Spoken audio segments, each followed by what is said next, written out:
Hello friends, आपका स्वागत है। आज जो हम क्लास लेके आए हैं वो मूल अधिकारों के क्वेश्चन एंड आंसर्स पे लेके आए हैं। हमने जो मूल अधिकार पढ़े हैं 12 से 35, अनुच्छेद 12 से अनुच्छेद 35 तक, उनके बेस पे जो डिफरेंट डिफरेंट टाइप के जो एग्जामिनेशन होते हैं आरपीएससी यूपीएससी सब में मिला के, तो उनमें कौन से क्वेश्चन पूछे जाते हैं उनका मैं ब्रीफ लेके आया हूँ अलग से निकाल के कि ये कौन कौन से क्वेश्चन पूछे गए हैं पिछले कई सालों के अंदर। ठीक है, तो मूल अधिकारों के तहत जो क्वेश्चन पूछे गए हैं वो आपके सामने मैं पर्टिकुलर क्लास में अलग अलग लाऊंगा। तो पहला क्वेश्चन है, भारत के संविधान में कितने मूल अधिकार वर्तमान में प्रदान है?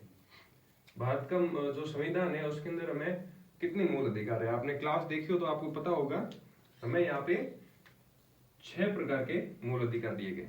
ठीक है, ये क्वेश्चन पूछा गया था आपके 2011 सेकंड ग्रेड टीचर में। ठीक है, और इसमें कंफ्यूजन नहीं हुआ था, लोग गलत यूं करके आए कि वहां पे लोगों ने कई जगह वर्तमान पढ़ाई नहीं। ठीक है, भारत के संविधान में कितने मूल अधिकार दिए गए थे? तो वो 7 दिए गए थे। ठीक है, आपको पता है कि पहले हमें 7 दिए गए थे जिसमें संपत्ति का अधिकार सम्मिलित था। मूल अधिकार 6 नंबर पे था, संपत्ति का अधिकार। वो मूल अधिकार हटाया गया, तब अब हमारे पास वर्तमान में 6 मूल अधिकार है। तो ये ध्यान रखना, वर्तमान है या नहीं ये आपको थोड़ा ध्यान रखना है। ये था फर्स्ट क्वेश्चन। और इसके अंतर्गत आप ध्यान रखें कि हमें अनुच्छेद कितने हैं यहाँ पे, 12 से लेके 35 तक मिले हैं। उसमें से 14 से लेके अनुच्छेद 32 तक हम मूल अधिकारों के तहत काउंट करते हैं। दोनों बाकी को हम इतना देखते नहीं है, 31 से लेके 35 तक, और वहां पे 12 से लेके 13 को कम देखते हैं। 12 से 32 तक हम ज्यादा महत्व देते हैं, उसको ज्यादा देखते हैं। ठीक है, अब बारी आती है सेकंड क्वेश्चन की, मौलिक अधिकार। ध्यान रहे, कई लोग ये भी पूछते हैं कि सर ये मूल अधिकार और मौलिक अधिकार में क्या फर्क है? कोई फर्क नहीं, दोनों एक ही चीज है। ठीक है, वही मूल अधिकार है, वही मौलिक अधिकार है। मौलिक अधिकार संविधान के किस भाग में सम्मिलित है? अब आपने ये तो पढ़ा ही होगा बेसिक चीजें, बट मैंने ये लिखा है ऐसे, इजी क्वेश्चन भी लिखे हैं। उसका कारण है कि ये सारे पूछे गए। ये भी सेकंड ग्रेड टीचर 2011 में ये पूछा गया क्वेश्चन था। आप इसको जाके देख भी सकते हो अगर आपको लगे कि ऐसा नहीं आ सकता, बट आया है। लोग कंपटीशन के एग्जाम में वहां पे प्रेशर इतना होता है कि आप गलत कर देते हो। तो मैंने आपको बताया था कि ये हमारा जो भाग 3 है उसके तहत आपको ये मूल अधिकार दिए जाते हैं, भाग 3 में दिए जाते हैं। और कई बार आपने ये भी पढ़ा होगा संपत्ति के अधिकार को भाग 3 से हटा दिया गया है। तो ये भाग 3 में आपको सब कुछ दिया हुआ है। अब थर्ड क्वेश्चन की बात आती है, कितने अनुच्छेद, याद रखना है यहाँ पे क्या लिखा हुआ है, कितने अनुच्छेद मूल अधिकारों से संबंधित है। अब अनुच्छेद तो कितने हैं आपको पता ही होगा, मेरे को कमेंट में बताना, मैं नहीं बताऊंगा, आपको कमेंट में बताना है कि कितने मूल अधिकार है। हिंट में बता दूं 3, अब आगे के 2 लेटर आप बताओगे। ठीक है, इसमें आपको कितने मूल अधिकारों के तहत दिए गए, यानी संविधान में अधिकार तो खूब है आपके, अनुच्छेद, उसके अनुच्छेद तो खूब है, बट मूल अधिकारों से संबंधित कितने अनुच्छेद है? ये आपको थोड़ा कंफ्यूज कर रहा होगा क्वेश्चन। ये आपके पूछा गया था पटवारी 2016 में। ठीक है, और पटवारी 2011 में ये क्वेश्चन सेम का सेम पूछा हुआ था। अब देखो इधर उधर घूम फिर के आ रहा है ये क्वेश्चन। अब इसमें क्या है, 20 दिए गए थे, तो अब आप यूं देखिए अनुच्छेद 12 से लेके अनुच्छेद 35 तक।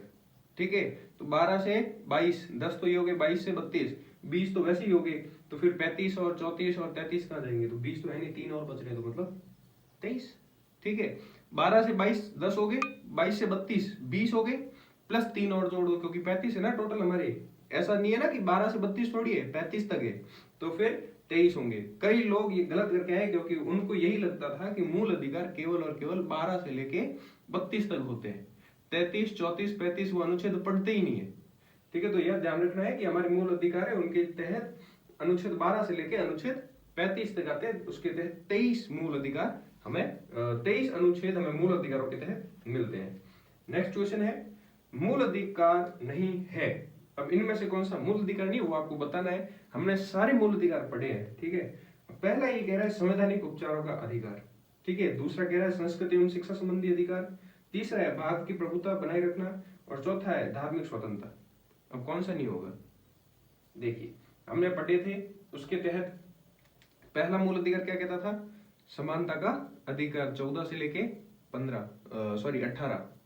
ठीक है, उसके बाद था स्वतंत्रता का अधिकार 19 से लेके 22 तक। शोषण के विरुद्ध अधिकार वो कहां से था? वो 23 से 24। उसके बाद था धार्मिक स्वतंत्रता का अधिकार वो था 25 से लेके 28 तक। उसके बाद था शिक्षा एवं संस्कृति का अधिकार, वो कहां से कहां था, तो वो था 29 और 30 में था। उसके बाद आया था संवैधानिक उपचारों का अधिकार, वो था अनुच्छेद 32। तो यहाँ पे आप देखिए कौन कौन से है। संवैधानिक उपचारों का अधिकार अनुच्छेद 32 है। संस्कृति एवं शिक्षा संबंधी अधिकार है ना, संस्कृति एवं शिक्षा संबंधी अधिकार हमें दिए गए हैं, जिसके अंदर धार्मिक शिक्षा की भी बात की है। तो ये आ जाएगा आपका अनुच्छेद 29 और 30। उसके बाद कौन सा पूछ रहा है, भारत की प्रभुता बनाए रखना।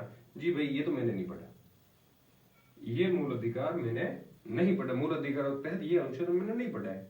उसके बाद धार्मिक स्वतंत्रता, जी बिल्कुल दी गई है धार्मिक स्वतंत्रता, किसके तहत दी गई है, तो ये आपको दी गई है अनुच्छेद 25 से लेके 28 में। ठीक है, तो ये था आपके 4 क्वेश्चन। नेक्स्ट वीडियो में हम और देखते हैं, नेक्स्ट क्लास में आगे और क्वेश्चन देखते हैं। Thank you.